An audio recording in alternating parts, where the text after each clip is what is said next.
మోకాళ్ల నొప్పులు, gas, gut health వంటి సర్వ రోగాలకు నివారణి అరుణ యోగా ఆముదం. నమస్తే, వెల్కమ్ టు ఐ డ్రీమ్.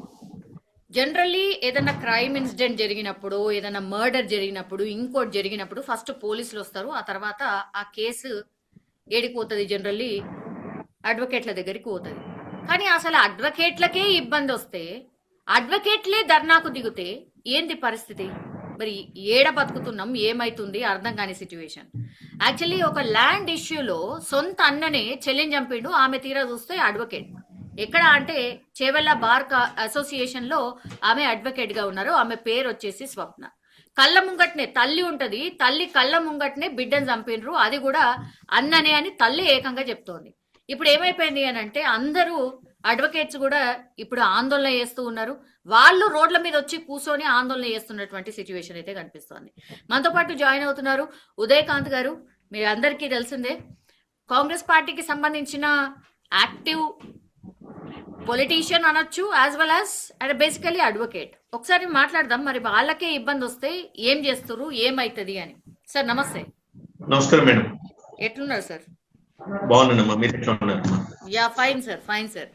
ఏంటి సార్ అడ్వకేట్ స్వప్న అందరు చూస్తుండగా భూమి ఇష్యూలో ఆమెని సొంతనని చంపింది కావచ్చు, ఆమె పర్సనల్ ఇష్యూనే కావచ్చు, కానీ బేసికలీ ఆమె అడ్వకేట్ గా సార్. ఆమెనే చంపి వెళ్ళిపోతే మరి మీరే ఆందోళన చేస్తే ఇక మా పరిస్థితి ఏంది? సరే, అందరు అనుకుంటున్న విషయం అదే అమ్మా. కాకపోతే ఫస్ట్ ఆఫ్ ఆల్ ఆ కుటుంబానికి నాకు ప్రగాఢ సానుభూతి తెలియజేస్తాను. అండ్ ఆమె ఆత్మ శాంతించాలని భగవంతుని ప్రార్థిస్తా ఉన్నాను. సాధారణ పౌరులకు ఏంది పరిస్థితి, అడ్వకేట్స్ కి ఏంది పరిస్థితి, లేకపోతే పోలీసులకు ఏంది పరిస్థితి అన్నట్టుగా లేదు ఇక్కడ వ్యవస్థ. అందరినీ కూడా ఒకే రకంగా చూస్తా ఉన్నారు సమాజంలో. కాకపోతే ఏంటంటే అడ్వకేట్స్ అంటే న్యాయస్థానానికి, న్యాయమూర్తులకి ఒక లా అసిస్టింగ్ ఆఫీసర్స్ గా వాళ్ళ యొక్క వృత్తిని కొనసాగిస్తారు. కానీ మోర్ పర్టికులర్ గా ఈ యొక్క కేసుకి వచ్చేసరికి అడ్వకేట్ తన యొక్క వ్యక్తిగత ఇష్యూలో మర్డర్ చేయబడ్డది అండ్ చంపేసింది కూడా తన సొంత అన్ననే. అంటే ఆస్తి తగాదాల వల్ల ఈ యొక్క మర్డర్ జరిగింది. అంటే ప్రతి చోట భూముల గురించి, రాజ్యం గురించే కొట్లాటలు, యుద్ధాలు జరుగుతాయని చెప్పేసి మనం ఇదివరకు అనుకుంటున్నాం. అది ఇప్పటిదాకా కూడా ఏళ్ల తరబడి నుంచి అదే కొనసాగుతా ఉన్నది, అదే వరడు కొనసాగుతా ఉన్నది. సో ఇది కూడా అంటే మనిషి ఆశకు అంతు లేకుండా అత్యాశ, అంటే వీళ్ళు కష్టపడి సంపాదించిన పైసలు ఏం కాదు. అడ్వకేట్ యొక్క బ్రదర్ రాజు ఎవరైతే మర్డర్ చేసినాడో తన సొంతగా సంపాదించుకున్న పైసలు, లేకపోతే తన సొంతగా సంపాదించుకున్న ఆస్తులు కాదు. తల్లిదండ్రుల నుంచి, పూర్వీకుల నుంచి వచ్చిన ఆస్తులకి సరైన భాగస్తులు పంచినప్పటికి కూడా అత్యాశ అంటాం కదా, అత్యాశ పరకాశ అయినప్పుడు ఇటువంటివి జరుగుతాయి. ఒక వ్యక్తిని ఈరోజు చంపేసినోడు ఇవాళ ఏమైనా సుఖంగా ఉన్నాడు అంటే రేపు ఖచ్చితంగా వీనికి జైలు శిక్ష కూడా తప్పదు కదా. ఫస్ట్ ఆఫ్ ఆల్ పబ్లిక్ జనాలు తెలుసుకోవాల్సింది ఏంటంటే మనం ఎంత లిమిటేషన్స్ లో ఉండాలి, మనకు ఏదైతే ప్రాప్తంలో ఉన్నది అదే వస్తుంది అని చెప్పేసి అనుకొని దానికి కన్ఫర్మ్ అయి ఉంటే మంచిది. కానీ అత్యాశకు పోయి ఒక ఎకరం అది 10 కోట్ల రూపాయలు ఉన్నదమ్మా, నీకు ఆల్రెడీ 10 ఎకరాలు ఉన్నాయి అంటే సుమారుగా 100 కోట్ల ఆస్తి నీకు ఆల్రెడీ ఉన్న తర్వాత కూడా ఇంకా కూడా నీ సొంత చెల్లెనే చప్పుకొని ఆమెకు వచ్చిన ఆస్తిని కూడా నువ్వు లాగేసుకోవాలని చెప్పేసి కొట్లాడడం ఎంత మటుకు సబబు? అది వ్యక్తిత్వంలో ఒక లోపాన్ని సరి చేసుకోవాల్సిన అవసరం ఉన్నది. ఈమెకి ఇవ్వాల్సిన ఆస్తి ఈమెకి ఇచ్చేసుకుంటే ఆమె బ్రతకాల్సిన బ్రతుకు ఆమె బతుకుతుంది. ఆల్రెడీ ఇవి కేసెస్ నడుస్తా ఉన్నది, పార్టీషన్ షూట్ పెండింగ్ లో ఉన్నది. ఆమె మీద ఇదివరకు కూడా వాళ్ళ బ్రదరు లేకపోతే ఎవరో తెలియని వ్యక్తులు ఆమెను అటెంప్ట్ చేసినారు మర్డర్ చేయడానికి అని చెప్పేసి కూడా ఆమె చాలా సార్లు పోలీస్ స్టేషన్ లో కానీ లేకపోతే ఉన్నతాధికారులకి విన్నవించుకున్నా కూడా ఆమెను పోలీస్ యంత్రాంగం ప్రొటెక్ట్ చేయలేకపోవడం కూడా ఒక న్యాయవాద వృత్తికి అది అవమానం. And at the same time సభ్య సమాజం సిగ్గుపడాలి. అండ్ పోలీసులకు కంప్లైంట్ ఇచ్చిన తర్వాత ఒక కారు గుద్దిన తర్వాత కారుని ఐడెంటిఫై చేయరు, ఒక పెద్ద డోజర్ వచ్చి గుద్దింది అంటే, డోజర్ అంటే రోడ్డు సగం కంటే ఎక్కువ ఉంటుందమ్మా, అటువంటి డోజర్ వచ్చి గుద్దిపోయిందంటే డోజర్ కూడా ఐడెంటిఫై చేయలేని ప్రభుత్వ వ్యవస్థలో లేకపోతే పోలీస్ వ్యవస్థలో మనం ఉన్నామా? అదే కనుక నాకు తెలిసి ఇది 3వ అటెంప్ట్ అనుకుంటా. నేను డే లైట్ మర్డర్. ఇది ఒక వ్యక్తిని కత్తితో పొడిచి, తల్లి చూస్తుండగానే కత్తితో పొడిచేసి అండ్ దాని తర్వాత ఆమె తల మీద రాయితో బాది చచ్చిపోయేంత వరకు. అంటే నిన్న వాళ్ళ ల్యాండ్ సర్వే ఉందంట, సర్వే చేస్తే ఎక్కడ ఆమెకు ల్యాండ్ డిక్లేర్ అవుతుందని చెప్పి ఒక ఆలోచనతో ఆ సొంత అన్ననే మనుషులను పెట్టేసి కత్తులతో దాడి చేయించేసి మాస్క్ వేసుకొని ముసుకేసుకొని వచ్చేసి చంపేసి పారిపోయిందని చెప్పి అంటా ఉన్నారు.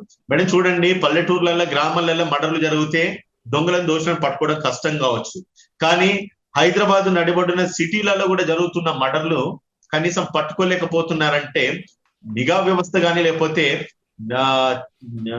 ఇంటెలిజెన్స్ విభాగాలు ఏవైతున్నాయో వాటి మీద శంకించి అనుమానించే పరిస్థితులు ఈ రోజు పోలీస్ వ్యవస్థ తీసుకురావడం అది ప్రభుత్వానికి కూడా ఒక మచ్చలాగా మిగిలిపోతా ఉన్నది. ఎప్పుడైతే నాకు రక్షణ కావాలని చెప్పి ఒక లేడీ అడ్వకేట్ పోలీస్ ఆశ్రయించిందో అప్పుడు కూడా వాళ్ళ రక్షణ కలగ చేయలేని పరిస్థితిలో ఈ రోజు ఉన్నామంటే పోలీసులు తలదించుకోవాలి. అండ్ న్యాయవాదులకి నిజంగా ఇది ఒక అవమానము అండ్ సిగ్గుచేటని కూడా చెప్పవచ్చు. ఎందుకు సార్ మరి మీకే ఈ పరిస్థితి ఎందుకు వచ్చింది? మీకు కూడా ఎన్నికలు ఉన్నాయి, మొన్ననే ఎప్పుడో ఎన్నికలు కూడా జరిగినాయి. ఏంటి సార్ మీకు ఏం కావాలి, అసలు మీ హక్కులు ఏంది అనేది కూడా మీకే తెలియకుండా పోయిందా ఏంది? మీ హక్కుల కోసం మీరు ఫైట్ చేస్తలేరా ఏంది? మేడం ఒకటి చూడండి, మేము ప్రజల గురించి కొట్లాడటం, ప్రజల గురించి మాకే హక్కుల గురించి మేము కొట్లాడాల్సిన అవసరం మాకు లేదు. మాకేమో ప్రొటెక్షన్ కావాల్సిన అవసరం లేదు. మాకు ప్రొటెక్షన్ కావాలని రోడ్ల మీదకి వెళ్ళి మేము పోయి ప్రొటెక్ట్ చేస్తే అడ్వకేట్స్ మీద నమ్మకం ఏముంటుంది సమాజంలో? అడ్వకేట్స్ మీద కాన్ఫిడెన్స్ ఉండదు కదా. మీకే రక్షణ లేని, మీకే సరైన రక్షణ కల్పించలేని వ్యవస్థలో మరి మీరు మాకేం రక్షణ ఇస్తారని చెప్పేసి రేపు మా క్లయింట్ మరి ఇట్లా దాడులు జరిగితే ఎట్లా? మరి మిమ్మల్ని ఎట్లా రక్షించుకోవాలి మరి మీరు? మేడం ఒకటండి, ఈ రోజులల్లో ఎవడో వచ్చేసి మనల్ని కాపాడుతారు అనుకోవడానికి లేదు. మన ప్రాణాలను మనం కాపాడుకోవడానికి ఎదుటి ప్రాణం తీసిన తప్పు కాదని చెప్పేసి ఈ రోజు చట్టం చెప్తా ఉన్నది. కాబట్టి ఇటువంటి పరిస్థితులు ఏర్పడితే కనుక ఎవడైతే నీ ముందుకు వస్తాడో నేను చంపుతాడు కూడా మనం చంపారేయాలి. అయితే తప్ప మనల్ని మనం రక్షించుకోలేము, సేమ్ టైం మనల్ని మనం కాపాడుకోలేము. ఎవడో ఇట్లా మాట్లాడితే ఎట్లా సార్? మీరే చట్టాన్ని చేతులకు తీసుకోమంటే ఎట్లా? చట్టాన్ని చేతులకు తీసుకోమని నేను అది చెప్తలేను.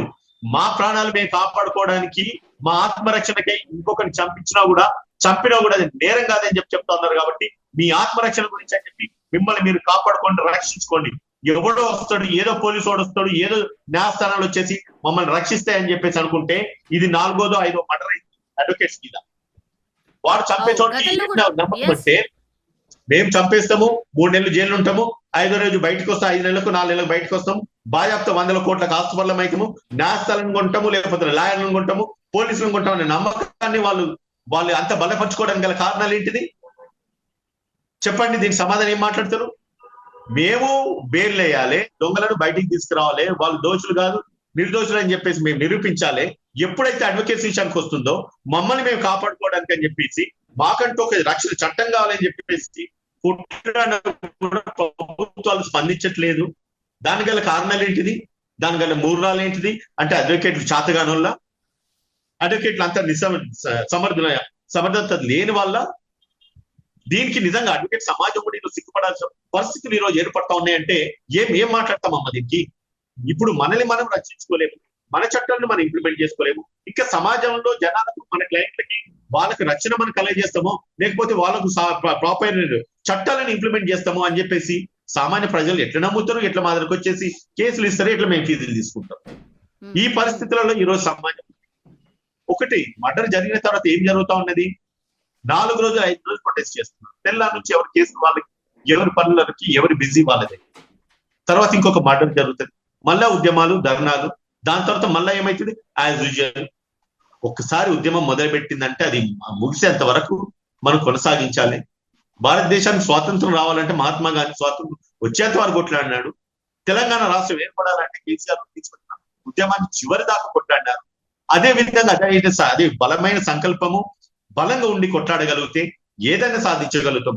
రేపటి రోజు అడ్వకేట్ ను టచ్ చేస్తే ప్రభుత్వాలు కానీ, న్యాయస్థానాలు కానీ, లేకపోతే చట్టం కానీ చాలా స్ట్రింజెంట్ ఉంటది. మనం బయటికి వచ్చే పరిస్థితి ఉండదు, జైల్లోనే మొగ్గిపోవాలి. బెయిల్ ఎవడేయద్దు, ఏ అడ్వకేట్ ఇటువంటి దోషులకు బెయిల్ వేయద్దు. And at the same time ఇటువంటివి జరిగితే కనుక ఫాస్ట్ ట్రాక్ కోర్ట్స్ ఏర్పాటు చేయాలి, తక్షణమే శిక్షించాలి. సో దట్ ఏంటంటే అడ్వకేట్ ని ఎవరైనా టచ్ చేయాలన్నా కూడా భయపడాలి. అటువంటి పరిస్థితి తీసుకురాగలిగితే, అటువంటి చట్టాలు స్ట్రింజెంట్ ఉంటే అన్నదమ్ములు కాదు బయట వాళ్ళు చంపడం. ఈ రోజు ఇంటికి వచ్చిన తర్వాత సొంత అన్నని ఒక చెల్లెని చంపుతా ఉన్నాడు. పోనీ ఏమి లేకని కాదు, 100 కోట్ల ఆస్తులు నీ తల్లిదండ్రులు, నీ పూర్వీకులు నీకు సంపాదించి పెట్టిన తర్వాత కూడా ఇంకా అత్యాసకు వేసి సొంత చెల్లిని సంపాల్సిన పరిస్థితి, దయనీయ స్థితి ఎందుకు వచ్చింది? ప్రేమాభ్యాసలు, ప్రేమాభిమానం లేకపోవడమా? లేకపోతే డబ్బు మీద మోజా? లేకపోతే ఏం జరిగినా మేము న్యాయస్థానం లేకపోతే చట్టాలను కొనుక్కోగలుగుతామన్న అహంకారమా? దీనికి ఏం సమాధానం చెప్తారమ్మా? ఇప్పుడు పోలీసుల మీద దాడులు జరుగుతున్నాయి, డాక్టర్ల మీద దాడులు జరుగుతున్నాయి, ఇక మీ పైన కూడా దాడులు జరిగినాయి. మిమ్మల్ని కొన్ని సందర్భాల్లో అయితే చంపిన సందర్భాలు కూడా ఉన్నాయి. దాడులకు అంతం లేదండి, ఆశలకు అంతం లేదు. ఈ రోజు 10 రూపాయలు ఉన్న వస్తువు 100,000 కోట్లకు పోతా ఉన్నది. భూముల రేట్లు పెరుగుతున్నాయి, జాగల రేట్లు పెరుగుతున్నాయి, మనిషి ఆశలు పెరుగుతున్నాయి, కోరికలు పెరుగుతా ఉన్నాయి. దానికి అనుగుణంగా గనక మనల్ని మనము కాపాడుకునే యంత్రాంగాలను గనక మనం పెట్టుకోగలిగితే సరి. లేకపోతే ఏవో చట్టాలు మనల్ని కాపాడుతాయంటే ఏ చట్టాలు మనల్ని కాపాడి ఎవరిని వాడు కాపాడుకోవాలి, అవసరమైతే మనల్ని చంపడానికి వచ్చిన ముందే చంపుతారు. సో దట్ ఏంటంటే అట్లీస్ట్ మన ప్రాణాలనే మిగులుతాయి. అంతే తప్ప ఇంకోటి మాత్రం నేను చెప్పే పరిస్థితులు లేదు. నేను ఒక మహిళను, ఒక ఆడపిల్లను 34 సంవత్సరాలు ఏమమ్మా నిర్దాక్షిణంగా నరికి చంపేస్తారా? ఒక సొంత అన్నని చంపేస్తాడా? ఎక్కడ పోతుంది సమాజం? ఏమైతుంది వ్యవస్థ? వాళ్ళకు నా ప్రాణ హాని ఉందని చెప్పేసి పోలీసుల ముందు ఆమె గోడ వెలిగించుకుంటే కనీసం పోలీసులు ప్రొటెక్షన్ ఇవ్వలేని పరిస్థితి. ఒక డీసీపీ స్థాయి వ్యక్తిని కలిసినా కూడా మా దగ్గర ప్రాపర్ ఎవిడెన్స్ లేదు, మేమేం చెయ్యలేమంటే ఒక మహిళకు రక్షణ ఇవ్వలేని పరిస్థితిలో మనం ఉంటే ఇంకా దేహి అని చెప్పి ఏ న్యాయస్థానాలను లేకపోతే ఏ పోలీసులను ఏ ప్రభుత్వాలను మనం పోయేసి అడుక్కుంటే మనకు న్యాయం జరుగుతుందని చెప్పి అనుకోవాలి. చెప్పండి. నేను కాదు ఈరోజు దీనికి సమాజం చెప్పాలి. కింద కామెంట్స్ సూపర్ ఏమి వస్తే చూద్దాం. కాదు సార్, ఇప్పుడు ఈ ఇన్సిడెంట్ జరిగిన తర్వాత అసలు మీకు రక్షణ లేదు అని మీరు పోరాటం చేసుడేంది? అసలు ఎంత భయంకరం సార్. అసలే మంచిగా అనిపిస్తలేదు అసలు చూసేటోళ్ళకి, వినేటోళ్ళకి కూడా. కేసులు వాదించేటోళ్ళే మీరు, మీకే రక్షణ లేకపోతే ఇక మాలాంటి వాళ్ళు ఏం రావాలి మీ దగ్గరికి వచ్చి ఏం కేసులు వాదించుకోవాలి? వేస్ట్ కదా సార్. కేసులు వాదించడం అనేది దూరం మాట మేడం, కానీ మనల్ని మనం కాపాడుకోవడం అనేది ఈ రోజు ప్రైమరీ అయితా ఉన్నది. సరే, మన భూములు, మన జాగాలు, మన ఆస్తుల గురించే ప్రాణాలు పోతున్నాయంటే బయట వాళ్ళని చేస్తా అంటే మన ప్రాణాలకు రక్షణ ఉంటుందని చెప్పి ఏ విధంగా మనం అనుకోగలుగుతాం చెప్పండి? మనకేం నమ్మకం ఉంటుంది చెప్పండి? నేనేం చెప్తానంటే ఒక్కసారి ఇన్సిడెంట్ జరిగిందంటే అది అంతంతోనే అది ముగిసిపోవద్దు. ఏదైతే లక్ష్యం మనం సాధించాలనుకుంటున్నామో ఖచ్చితంగా సాధించే వరకు పోరాడితే తప్ప మనము మన యొక్క టార్గెట్ అచీవ్ చేయలేము. And same time advocates touch చేస్తే ఏం జరుగుతుంది అనేది దేశవ్యాప్తంగా, రాష్ట్ర వ్యాప్తంగా మనం ఒక కుదుపు తీసుకొస్తే తప్ప ఈ యొక్క అడ్వకేట్స్ మీద దాడులు మాత్రం ఆగేది మాత్రం. ఆశ పెద్దనే ఉంది సార్. దేశవ్యాప్తంగా కదలికలు రావాలి, లేదంటే రాష్ట్ర వ్యాప్తంగా కదలికలు రావాలని జరుగుతుందా సార్? అది ప్రాక్టికల్ ఎగ్జాంపుల్ మేడం, ఒక రాష్ట్రంలో నేను మా ఒక యూట్యూబ్ లో ఒక చాలా షార్ట్స్ లలో ఓ వీడియో వైరల్ అయితా ఉన్నది. ఒక టూల్ గేట్ మీద ఒక అడ్వకేట్ ను కొడితే కొన్ని వందల మంది అడ్వకేట్లు వచ్చేసి టూల్ గేట్ మీద మొత్తం బంబార్డ్ చేసేసి బ్లాక్ చేసేసి మనం అరెస్ట్ చేయించిన టూల్ గేట్ మొత్తం ఇచ్చినారు. ఒక వ్యక్తిని అడ్వకేట్ ను కొడితేనే అంత సిచ్యువేషన్ తీసుకొచ్చిన ఈ దేశంలో మనం ఉన్నప్పుడు ఒక అడ్వకేట్ ఒక మహిళను చంపేసినప్పుడు ఎందుకు అడ్వకేట్ యంత్రాంగం మొత్తం పూర్తిగా కదలదు? ఈ రోజు ఎందుకు కోర్ట్స్ పూర్తి ఒక రోజు 2 రోజులు బైకాట్ కాదు, ఉమ్మటికి పూర్తిగా బైకాట్ కావాలి? ఎందుకు ఈ రోజు ప్రభుత్వాన్ని మనం ముట్టడించొద్దు? ఎందుకు మనం పోలీస్ యంత్రాంగాన్ని క్వశ్చన్ చేయొద్దు? ఎందుకు అదే న్యాయమూర్తులను లేకపోతే ఆ జ్యుడిషియర్ని, హైయర్ జ్యుడిషియర్ని మనం ఎందుకు స్తంభింపజేయొద్దు? అది చేయగలిగితేనే కదా మనకు రక్షణ కలిగేది. అది చేయగలుగుతేనే కదా అడ్వకేట్స్ ఒక విలువ ఏంటో తెలిసేది.